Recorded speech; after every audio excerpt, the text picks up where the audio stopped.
Hey, cari amici sportivi, welcome. And Stevie P back again. Guys, you've had me on Milan Weekly Podcast. Fabio almost had me on Coast to Coast on Wednesday. Presidente scheduled me on Thursday. They really, really want me back, and I'm back, guys. So we're bringing you back the local soccer show. We have a fantastic guest, someone that we wanted to have on for a long time, but he had other commitments the first time. We'll talk about that with our guest. Guys, I want to thank Evangelista Sports. Without them, the show is not possible. The mecca of sports apparel and local soccer gear for your club, your personal life, whatever you like to do. Evangelista Sports has it. Serie A, EPL, Spanish League, random countries. They have it, guys, So check them out. They're on beautiful Boulevard Saint Laurent. Go have a nice coffee. Check them out online, evangelistasports.com. They ship practically everywhere. I got in trouble when I said everywhere. It's practically everywhere. If you live on a remote island, they'll find a way to get it to you. Guys, we're going to play our intro video, and then we're going to bring in our guest, Mr. Anthony Corneli, who is the Assistant Technical Director at AS Laval. I'm really happy to have him on. We sat at the bar for a couple of hours and spoke, and I said I needed to have you on. Fast forward 2 years later, we have him on. Beautiful.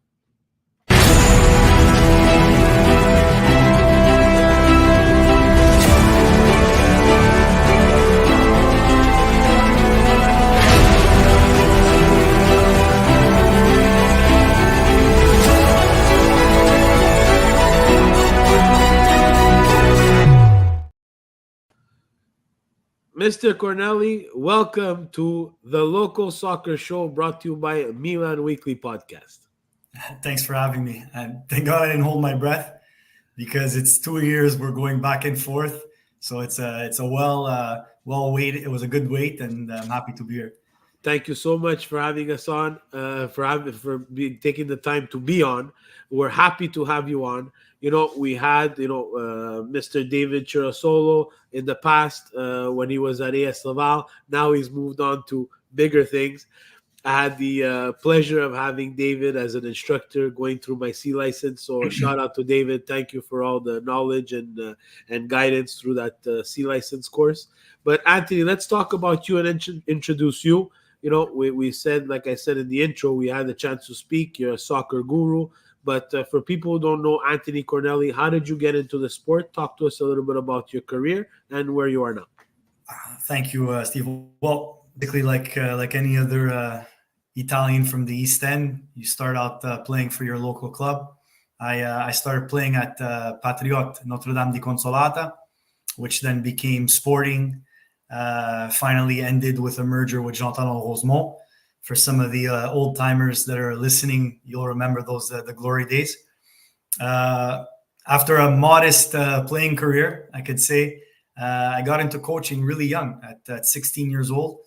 It was all thanks to one of the members of St. Leonard Soccer. They were looking for coaches to work in the Buchu program, the U4, U5. I was 16. It was a summer job. I got involved, and I never turned back. And as the years progressed, we went from the Buchus into a house league team and into A, AA, and AAA in the old system, and made my way up the ranks, which is very rare these days. A lot of guys are coming straight into coaching. They get their license and they want $65,000 a year. I think I coached for free for the better part of 14, 15 years. Gain knowledge, working under different directors in big regions, big clubs. And finally, in 2011, I got my shot at former CS Montreuil, now AS Laval. And I've been full-time in soccer since 2014. Amazing. And your playing career, you said modest. What what did you get out of it? Because I like to start asking this question now. The more I get into coaching and I see it, I do coach my son, and I'm trying to pull what they're getting out of it at their age. What did and this is a little bit of the electronic era, but you, as someone like me from the old school, electronics was not in our wheelhouse of things to do. What did you get out of playing soccer from a young age up until you stopped playing? Look, as young as I can remember, I dreamed of playing in Serie A, like everybody else. So whenever we went out onto the field, at the time we didn't have training jerseys like we do today, RDP t-shirts or AS Laval t-shirts. So we all came to train in our jerseys, right? So every time we went out on the pitch, if I was wearing a Juve jersey or an Italy jersey, you dreamed, and you were a bit gullible, as a young Canadian, thinking that when I grow up, I'm going to play in Serie A, or I'm going to play for the Italian national team, not knowing, the reality of it. But I think that our dreams were so far-fetched in the past that it just made it so much better growing up in that generation. We followed Serie A in the newspaper. We listened to Novantesimo on the radio. It was just so more romantic. So I find playing and following soccer was just at a different level. And you're, we're pretty much the same age. I'm not going to say you're older or younger. I don't want to guess, but you remember Sunday, the smell of the sauce, the sound of the Italian TV, waiting to watch that game, or if you didn't have the channels, going to the bar, or, and today, with all the social media and the sport, even though it's global and it's the most popular sport in the world, I remember when you couldn't watch a game unless you went to Champs.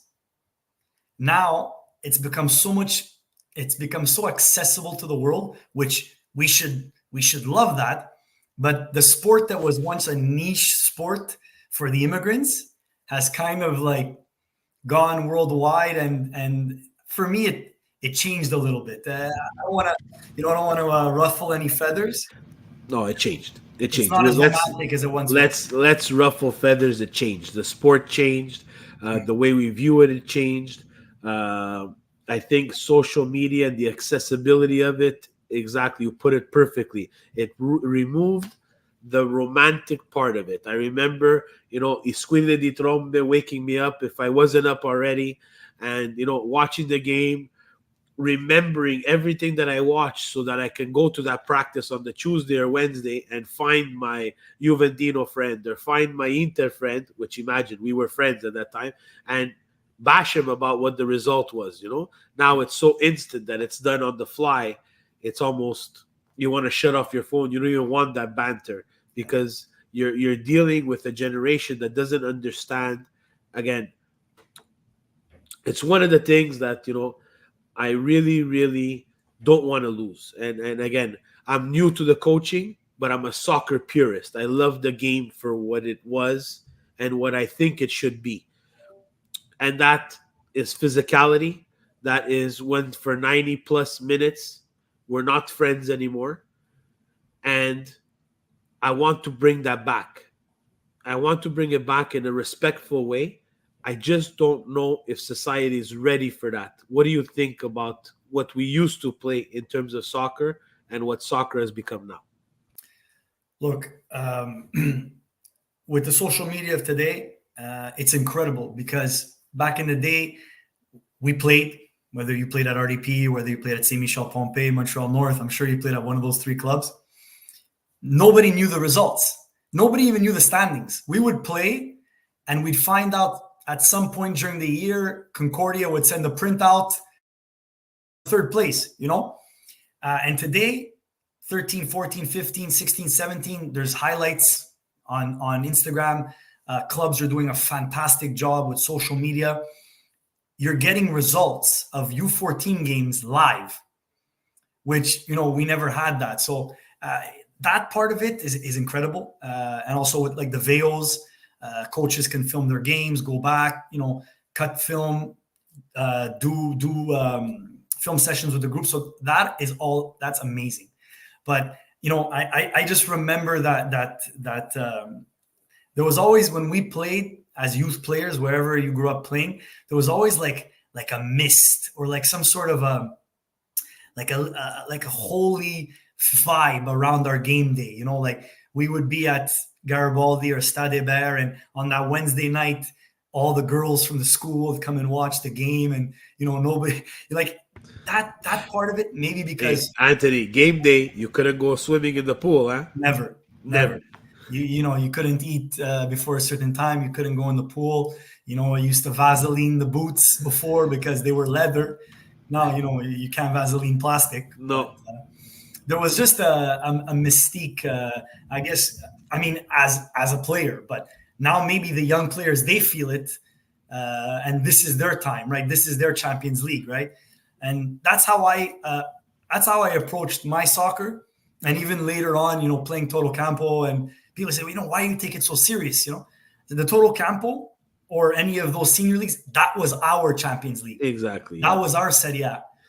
So we made every week feel like it was the last week, so yeah, it's just different. I think it is different. And like you said, you got into coaching at a young age. How did you find, through this journey that you've been on as a coach, again, I'm not telling you to remember as of 16, but in a nutshell, right? How have the parents changed? How have the kids changed? Because this longevity that you have is very rare. As you said, some people, again, I'm new to coaching and I'm 43, that's a long ways from 16, right? So give me some input on, how things have changed parent-wise and kid-wise.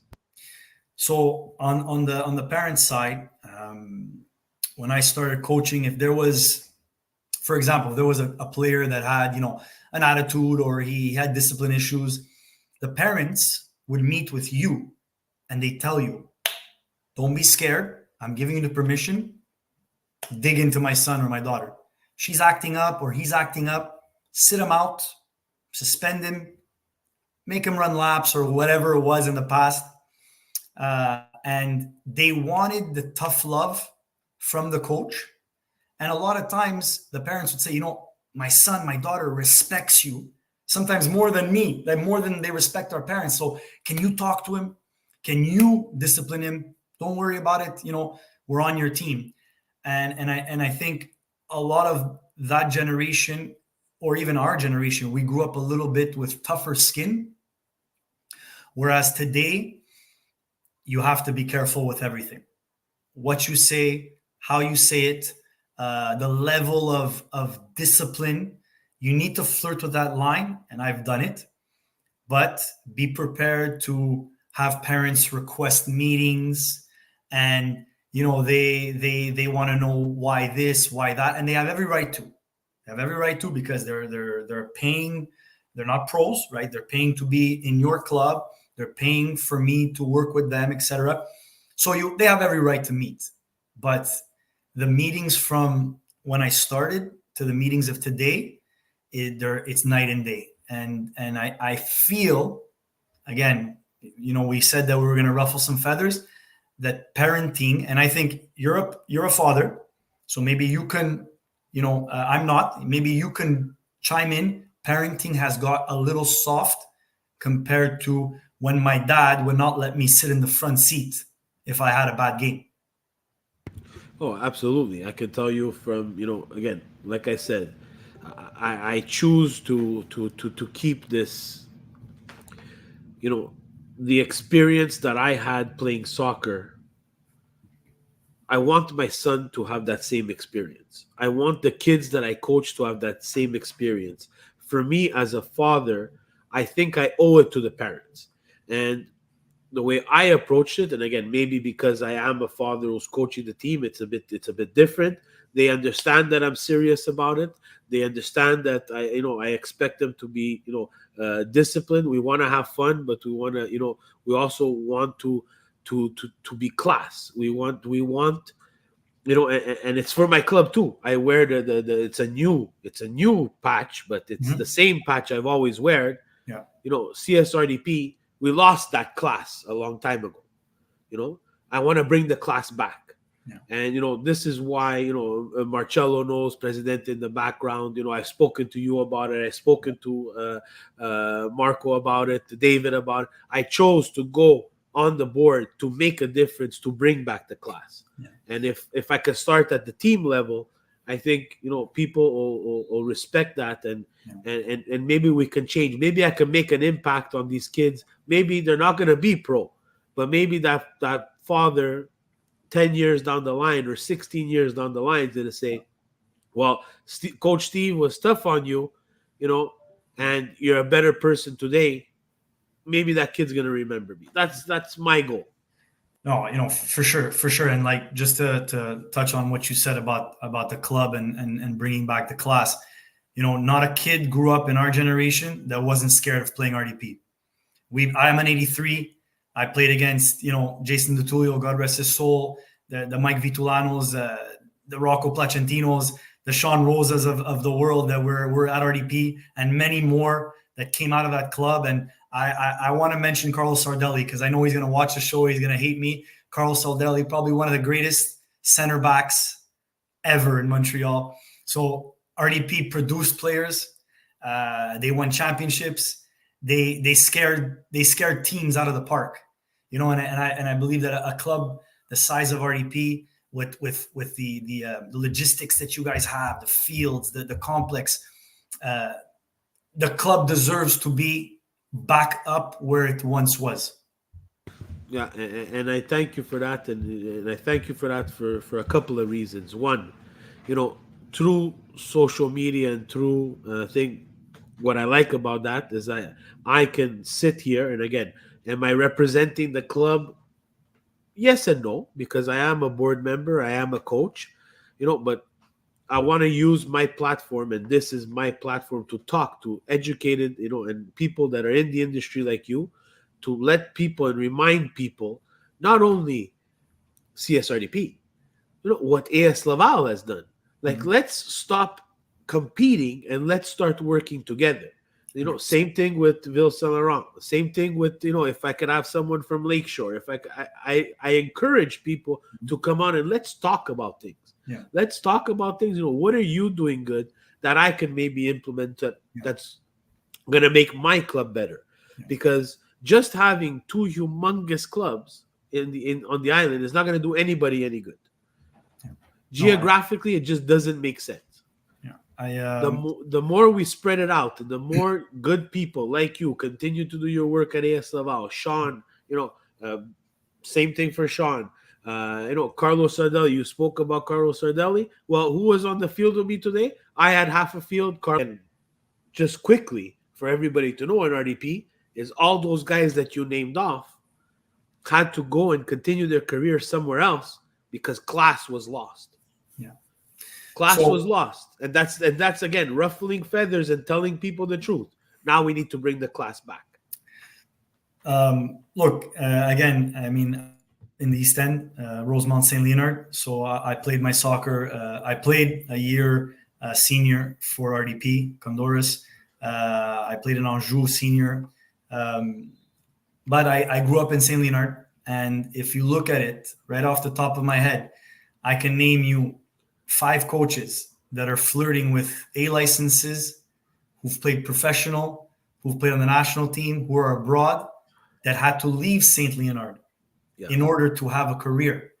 And every time I speak to somebody, and I live right next to the fields, I still live in St. Leonard, why don't you come back? And, you're from here, you played here. There's a lot that has to be done in the East End, where soccer was born here, guys. Yeah. Let's call a spade. From RDP to St. Leonard to St. Michel to Little Italy, this is where soccer was born, in Montreal, and then it, ventured out. How can we bring it back to where it not belongs, because soccer belongs to everybody, Everywhere, yeah. but how could clubs like RDP, St. Leonard, that had so many years of success, bring people back, get coaches involved, and people like you that coach, that are on the CA, that you have your own local soccer show, but even if it's your personal opinion, you're still branding and representing RDP. How can Absolutely. we get more of this in the East End where we grew up? Yeah. Let's go away from that and let's talk about how things change. You said you grew up through the, same as me. We were Buchu players, then moved on to, I remember them calling it Moustique. Then I also remember, making a double A team. And then with that double A team, having to, almost like professional soccer, having to go from, let's say, Serie B to Serie A, from double A to triple A. Mhm. Now we've changed that model. That model doesn't exist anymore, and it hasn't existed for quite some time. The difference between that model, the good things, was something you liked, and now with the new CDC model, something you like, something you don't like from both models. Okay. So what I like about the old system was, when you were in your club, there was always a strong, family vibe. The parents were involved, the coaches, the parents most of the times were friends. The parents would organize barbecues together. There would be weekends where everyone would get together, and that was fantastic. And then the moment you made the jump into AAA and you went to play for the region, like St. Louis, Concurrent Laval, Concordia, at the time RDP had their own AAA, Barassa, you changed your colors. You changed the environment. You changed the coach. Yes, the parents and the family vibe would continue, but now it was like, okay, now I got the Diodora, the Nike jersey or the Diodora jersey on. I don't have the Rossi jersey that was from the store on Jean Talon and Papineau. Yeah. So that part of it made the kids and the parents kind of like, oh, I can't go talk to the coach like I used to, or I can't say what I want to say. And the players, they felt like, okay, now this jacket is different. The team, a lot of kids, they don't get to feel that today. They do at the Sélection Régionale or the Jeux de Québec, where they represent the region, but then they go back to the club. Putting on that color, it felt almost like you were convocado in Nazionale, like you were going elsewhere. So that was something that today you don't really get. So you're in your club, you move through the CDC, and then you go into the competitive level. But I feel that the kids really missed out on that. Yeah. That jump from club into region. And now, what about the CDC, right? So we've changed this. We want to include everybody. I love your opinion because, like you said, you started at 16. Yeah. Something that you like about the CDC and something that you wish they would change from the CDC. So the CDC and I have a lot of soccer friends across Canada, Ontario, BC. They implemented the CDC in their recreational programs, where there's a lack of qualified people. So they developed this station work where players can come through every station, get a technical competency, and it's an easy way to organize. Whereas back in the past, like in the house league or in the A, the coach would be on a field somewhere and he's jumping over trees and doing push-ups. You had no control on what was really happening back in our day, right? Yeah. And I think it was sorry to cut you off. It was the luck of the draw, depending which coach parent you got. You might have got someone who had experience. You might have got someone who was going to play soccer, baseball. Yeah. So, and then when clubs, came in and started hiring people and started organizing a little bit, it was better, but it wasn't where we are now. So what I like about the CDC is that it's brought everybody together. It has all of your staff or all your technicians in your club on the pitch, right? And, you could group players by competency. There's nothing that, is in the cahier de charge de Soccer Québec that you have to mélange tout le monde, right? You could have the way we work is colors. You guys might use colors or numbers. I'm not sure. Numbers. So, you group players by competency. So, the Messi is playing against Ronaldo and the Ronaldo is not playing against Ciro Immobile. You know what I mean? So, and everybody gets to work in a station and everybody gets to see a technician that might have a C license, that might have a B license. In our case, a few years back in our CDC, we had many B nationals working in the CDC. So these kids had the luxury of training with a coach that had a license, a certain baggage, a certain experience, whereas in the past, he'd be at Saint-Michel-Pompey on a patch of grass with the dad doing frog jumps. Yeah. So that I think is very positive in the CDC. And something you don't like? Something I don't like is the jump and the onboarding of CDC players from 12 into 13 competition is been a tough journey, a tough ride for me, because I introduced the players out of the CDC into the competition. Parents find it hard. They struggle with, I'm in CDC 1, 2, or 3. I get to choose. And now my son makes a competitive team, but he makes the LR, which is the old A. And they train in the winter, 1 turf, 1 gym, because of resources. Absolutely. They were training 3 times plus a game. And now we're bringing them down to 1 turf, 1 gym, and potential tournaments throughout the winter. So that's been a struggle to have parents understand that. And we've been putting things in place every year where we have a giant meeting at the end of the graduation CDC class. We have a giant meeting with that core of players that are going to be moving into competition if they make one of our 4 competition teams. And we try to manage the expectations of certain parents. Yeah, so that's been tough. And also the culture. So the CDC, the kid runs out of the car, fully dressed, runs down the parking lot, gets to the front desk, checks in, okay, you're at field 3, runs onto the field, and he's gone. Yeah. And I experienced that last year with our first U13 LDP game, where we were kicking off in 5 minutes, and a kid was running through the parking lot with an IGA bag, and he runs in, and he's like, "Hey," I'm like, on the bench. You missed the warm up. You missed everything. You missed. So those are the 2 things that we're struggling with, but with time, it's gonna get easier. It's gonna get better. Yeah. Anthony, I would be disrespectful for you and your club if I wouldn't talk about this, because it's somewhere that I never had the opportunity to go. And AS Laval did a fantastic job and brought 4 clubs to the national. Yeah. Talk to us a little bit about that experience, and how it was for the players, girls, boys, and talk to us a little bit about that. So, first of all, I have to give a shout out to all those players, parents, coaches, staff, everybody that was involved, because to get there is one thing, but when you're there to live that week, it's not possible with just your 18 players and your coach and your assistant coach.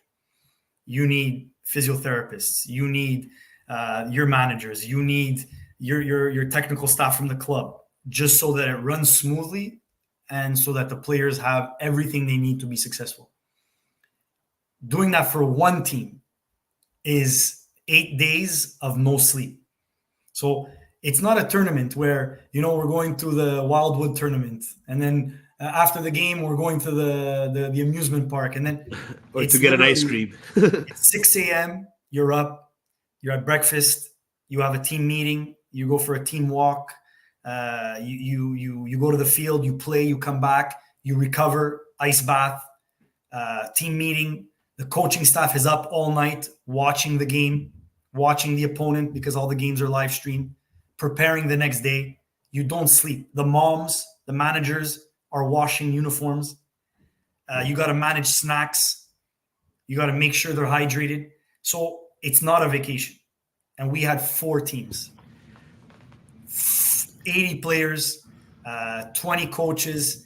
We brought our own therapist. We brought our own social media videographer.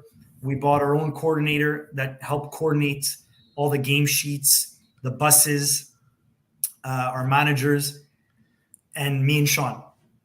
Sean was in one hotel. I was in another hotel. And organizing the caterings, the lunches, whether it be at the field delivery, after the game, whether it be we were going to a restaurant, just managing all this, I need a vacation. For the players, I always tell them, Steve, this is a week you'll never forget, because the percentage of you that will ever play a bigger game is maybe 1%. That might play university ball, maybe get a game in CPL. So this is your World Cup. Live it. Don't regret anything and leave everything on the field. And I think that our team's fact that we didn't come back with a gold medal, but we still, came back with 2 silvers, a bronze, and our 17 boys that didn't lose a game. Yeah. That they got knocked out in a 3-way tie, in a technicality. But so the experience was very, very positive, and that's all I have to say. If you have anything else, I'll kind of elaborate. But no, what I liked is I was able to chime in.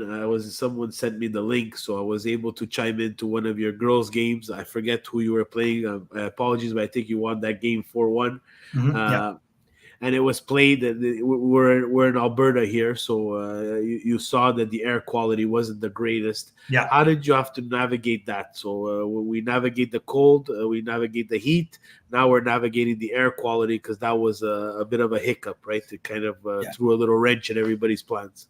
So the first day, they only managed to get through half of the game, and the air quality was so poor, they literally canceled the remaining day. They moved some games inside late at night, which kind of messed up a lot of our planification, our planning. But I don't know if you remember last year where we were having some issues with air quality here, and some games were canceled in Montreal, Laval. And we were like, it's okay. I'm telling you, being outside, you could not breathe. You felt the burn. It was like swallowing your father's fireplace. And it was here. You tasted the ashes, and it got hard to not only breathe, but to swallow. Yeah. So it was very difficult. And as the week progressed, I think it wasn't getting any better, but they had no choice. We had to play. Yeah, that's a tough, and like you said, last year we went through a bit of that, and we were so far away. You were right there, like at the doorstep. So I could just imagine how that, again, it's something that, unfortunately, these are we don't have hurricanes, but we do have forest fires and stuff like that we needed to. But congratulations to you, the staff, the players, the parents. It's a phenomenal achievement. 4 teams. That's absolutely amazing. You gave them the experience of a lifetime. I tip my hat to you guys. And one day, maybe I can bring this crest there, and I can make my way to the Nationals just to have some sort of panini somewhere else other than Quebec.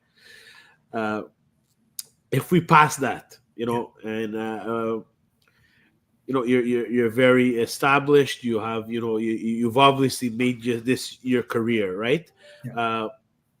There's a whole licensing program about it. And I mentioned it at the beginning of the show. I had, my club gave me the opportunity to go for my C license, which was a great experience.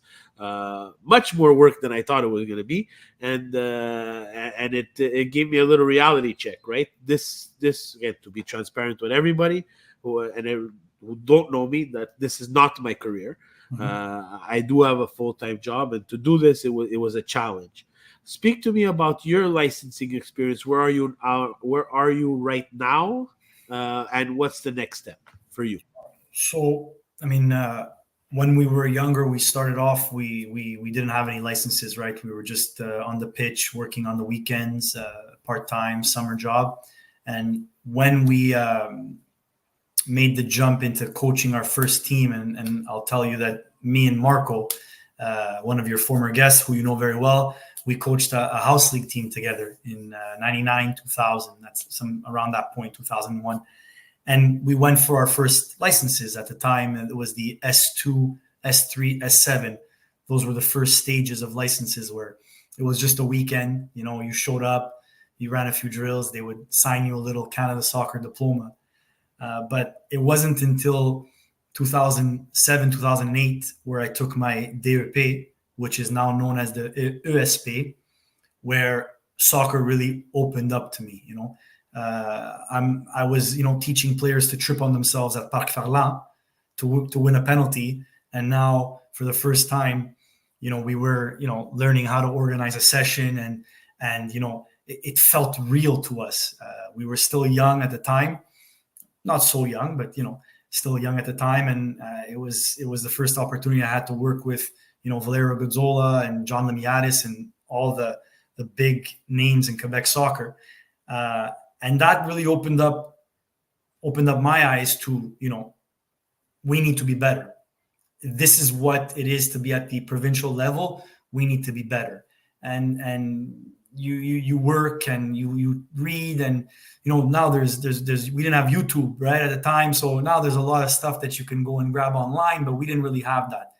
And we just always wanted to be on the field, always trying to get better, always trying to pick up information from where we can pick up, from who we can pick up, and then from there, I waited so long, almost 10 years to go for my B provincial, because I was in a period where I had a day job and I was coaching, and I was in between my two passions.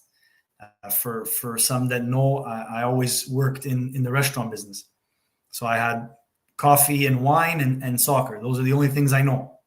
So I managed both of them. And then when, the restaurant business became, if you know anybody in the restaurant business, or if you worked in restaurant business, it's late nights, it's weekends, it's tough. And when I decided to try to make it a go, or give it a go in coaching, I went back to take my B1, and everybody was looking, and they're like, "But you've been around for 10, 15 years. I'm like, yeah, I should have done it earlier, but unfortunately, we're here now. Let's make the best of it. And in 2 years, I banged out the B1 and the B2, so the B provincial and the B national. So I made my way up pretty quick on that sense. The groundwork behind it. So now, like today, in 3 years, you can go from C to B, because there's no more B1, B2. And you can say, well, I have a B national as well. Whereas before, you had to grind. You worked for free. Then somebody said, okay, you got to do this DRP. Oh, it's $500. Okay, now you got to get that money. And it was different. The grind was different to get to where we are today compared to, some of the coaches that are starting off. And along the way, there was the children's license, which is a Canada Soccer license. There was the juvenile license. The children's license is what they recommend when you're a chef de plateau or a responsable in the CDC. And that was intense. It was about a year and 3 months of workshops online, sending in documents, sessions, filming sessions, meetings online, presenting in front of Valerio, Alex Salvoni, and the rest of the Canadian soccer educators. The children's license was the most drooling license that I've ever taken in terms of workload until today, where I've started my A license. And congratulations! Yeah, I traveled 5 hours away to the Caribbean because CONCACAF now has tried to assimilate, I'd say, that the licenses across North America and the Caribbean, Mexico, Canada, USA. So There was a cohort that just finished in Toronto, Vancouver, and I'm not sure when the next license would have been available. And the opportunity came that I could have went to Jamaica to do my CONCACAF license. And let me tell you, it was a different world and a phenomenal experience. And I'm glad that I did it. But the work that comes with it, I'm working late night every night almost. Yeah, that's tough. And like you said, so in the restaurant business, late nights and weekends, you kind of gave up the wine and the food for paper and late nights and weekends, because that's what you're doing now. And I tip my hat to you, because it is a grind. Again, I mean, I'm exaggerating. It was a lot. It was something that I didn't expect at the sea. If I choose to continue, I've already had the heads up that it is a grind, and it is a challenge, and we'll see for that. But congratulations to you. That's a phenomenal career path, and it's nice that shows like this and contacts bring us together, because I would love to pick your brain, because I had the chance to tell them in person. So I had Alex Salvoni, Alex Gasparello, and David Chirasolo as teachers in the C license. And let me tell you, putting together a session, something that I thought was not that I thought it was easy. It's the thought process. It's the way you think about the session. It's the way you really pinpoint one certain thing. It really humbled me in terms of how, not that I'm not good, how I need to reposition my style and reposition my way of thinking, so that I can think the way everybody else can in terms of a session, because it has to be specific. It has to be something that you want to get across, and the teaching aspect of it is something that was phenomenal, right? It's I tip my hat to what you guys do. I love watching practices. I can't get out enough to do what to watch practices, but I would love to come and see one of your practices if you would allow me to show up with my RDP jacket, because I will wear it. I do it on purpose. And I'm going to shout out my friend Vince Gattuso, because I see my phone is blowing up there. He knows that you're going to be on today. So we're going to shout out Vince, another RDPer who, okay, he got married, and his wife made him move to Laval. So that's why he's coaching in Laval. So we're going to give him a pass, but he's an RDPer. Yeah, definitely one of my boys, Vince. We share the field often, and he's one of those guys that calls me or messages me, and it's always about soccer. It's always about his session, or what he can do, or how he can do it better. Or when I'm at his session and I'm responsible for that day, you know, he calls me after the session, or he messages me after the session, and what could I have done better, or how could we have done this better? And Vince is one of those guys that, like you said, he grew up with his baggage in soccer. He's a soccer fanatic, but I think this process has humbled him as well. But he's taken on the journey well, and he's opened to wanting to get better, and not only for the players but for himself. Whereas Absolutely. I was humbled by the DEP, you were humbled by the C. Yeah. Now, how do we take that? How do we become better? And how do the kids benefit from you and your experience? And I think Vince is a perfect example of that. And I'm sure in RDP, you'll be a great example of that as well. Thank you. I appreciate that. I don't want to take too much of your time. We're 45 minutes in. I'm pretty sure we can go forever and ever. I would like to ask you some quick fire questions. Quick fire questions to have a good time and let people know. But before I do that, one question. Yes. One final serious question. We have these mega clubs that are forming all over the place. Yes. Are you scared? Just in your personal opinion, I don't want to get you in trouble, but are you scared, Anthony, that we will reach at a certain point where we're back to square one with this whole licensing program, where there will just be mega clubs scattered around, where we won't have a synergy anymore. It'll be a competition, not a synergy. Look, bigger is not always better. And you could take the example of academies in Europe, pro academies, Ajax, Atalanta, some of the biggest talent pools. Their youth clubs are, U9 to U18, but they have 20, 30 players per pool. Here we have clubs that are forming across Quebec of 5, 6, 7,000 players. Yeah. There is not enough qualified people in these clubs to be able to offer that service. It's tough. It's very tough. I know one club that does it very well. They have incredible people, and friends of mine as well. They know who they are. I won't mention names, but it's very tough. So I don't think that going in that direction with all these clubs that want to merge to make these huge clubs is the right way to go.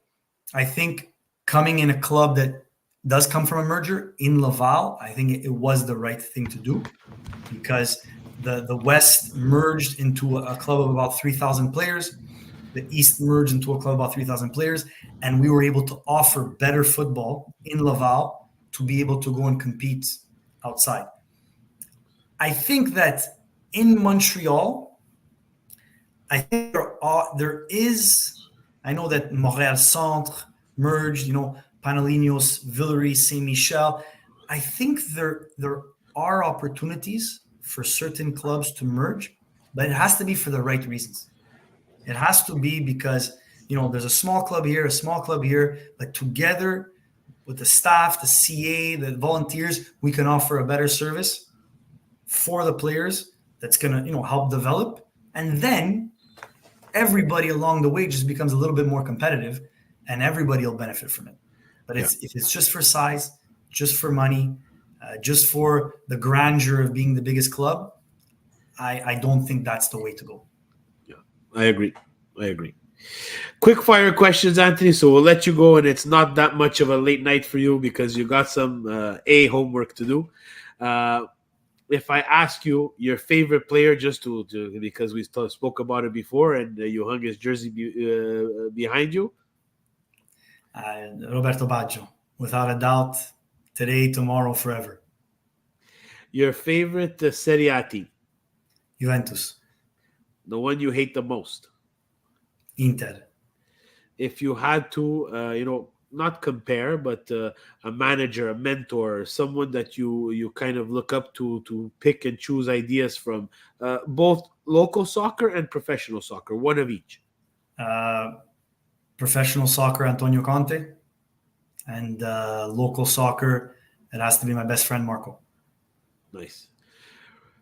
If I ask you this question, you come home after a very long day on the field. Vince Gattuso kept you after for about an hour and a half.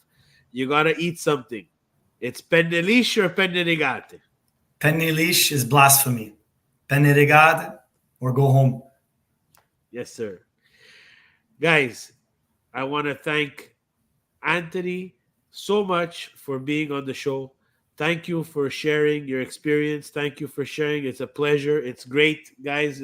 Soccer Quebec, when you see this, you see AS Laval and RDP, we can be on the same screen together. It's great for what we want to do. We want to bring out local soccer. We want to bring attention, if not attention already hasn't been brought to great people like Anthony and the staff at AS Laval. Guys, I want to thank Presidente in the background, and I want to thank all of you for tuning in. We're taping on August 29th. It's going to be out August 30th. We're going to just tag everybody. Have fun. Follow Milan Weekly Podcast. Subscribe. You'll get this great episode. There's tons more in the vault for the local soccer show. Anthony, parting words. Thank you for having me on. I'd love to do this again off camera and see where the real magic happens. Will do. I promise I will. We will make this happen. Guys, thank you. Stevie P signing off. Anthony Corneli signing off. Presidente signing off. Take us away.